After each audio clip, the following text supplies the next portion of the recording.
শয়তান তিনটা ধোঁকা দিবে, এটা সবাইকে দেয়, আপনাকেও দিবে। এক নাম্বার ধোঁকা দিবে যে আমি অনেক জানি, আমার জানার দরকার নাই।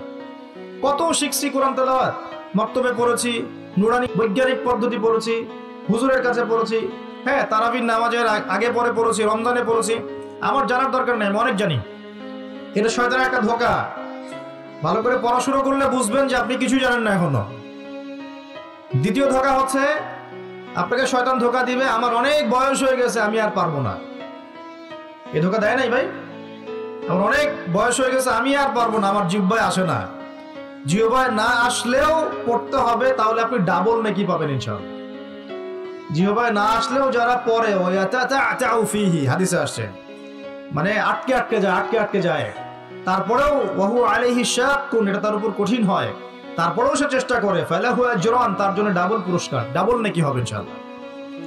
আরেকটা শয়তান ধোঁকা দিবে, এটা তোমাদেরকে দিবে, ইয়াংদেরকে, সেটা হলো অনেক সময় পড়ে আছে, এত তাড়াহুড়ার কিছু নাই, পরে শিখে নিব। এই ধোঁকা দেয় নাই? এই ধোঁকা দিয়ে দিই তো বয়স হয়ে গেল 25-30, এখনো 30টা কোরআনের আয়াত তুমি বলতে পারছো না। 30টা কোরআনের আয়াত যে তুমি জানো না, এটা তো ওই ধোঁকারই ফসল। তোমার আব্বা আম্মাকে আগে ধোঁকা দিয়েছে শয়তান, যে বাচ্চাটাকে আগে বড় করি, স্কুল কলেজ বিশ্ববিদ্যালয়টা শেষ হোক, তারপরে দেখা যাবে। ওই করতে করতে ছেলের বয়স হয়ে গেছে 25-30, এখনো ওযুর মাসআলা জানে না, নামাজের মাসআলাগুলো জানে না, ফরজ ওয়াজিব সুন্নত মুস্তাহাব বোঝে না, আর ইসলামের গভীর জ্ঞান তো অনেক দূরের কথা। কোরআন হাদিস আকীদা উসুল ফিকহ এগুলো তো অনেক পরের কথা। এখন সে দিন শেখার জন্য একটাই মাধ্যম সামনে পায়, ফেসবুক ইউটিউব, বাস, দ্যাটস অল। আর ফেসবুক ইউটিউব মানে কি? ঢুকবে, দেখবে অমুক যা বললো তমুকের বিরুদ্ধে, আর তমুক যা বললো অমুকের বিরুদ্ধে, এইটাই দেখবে। এখানে শেখার তো তেমন কিছু নাই, আপনি তো এখানে সমালোচনা শিখবেন খালি। এখানে শিখবেন কিভাবে ওয়াজ মাহফিলে উঠে কাউকে তুচ্ছ তাচ্ছিল্য করতে হয়। আপনি শিখছেন এখানে কিভাবে একজন আরেকজনকে গালি দিচ্ছে, কিভাবে একদল আরেক দলকে গালি দিচ্ছে, কিভাবে এ তার বিরুদ্ধে বলছে, ও তার বিরুদ্ধে, এটা তো শিখছেন আপনি। তাহলে সঠিক শিক্ষা পাবেন কোথায়? এখানে ঈমান রিচার্জ করবেন, সঠিক শিক্ষাটা পাবেন কোথায়?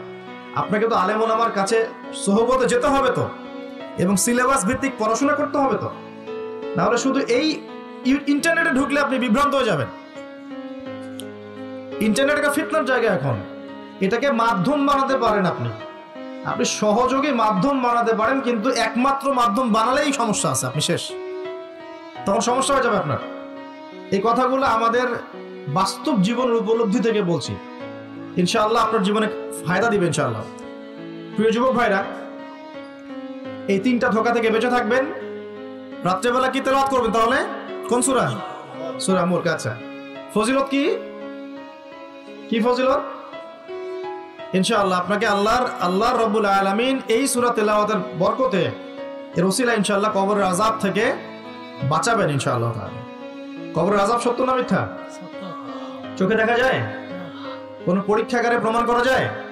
তাহলে পশ্চিমারা যে বলে যে পরীক্ষা নিরীক্ষা পর্যবেক্ষণ ছাড়া কোনো জ্ঞান নেওয়া যাবে না, তাহলে কি হবে?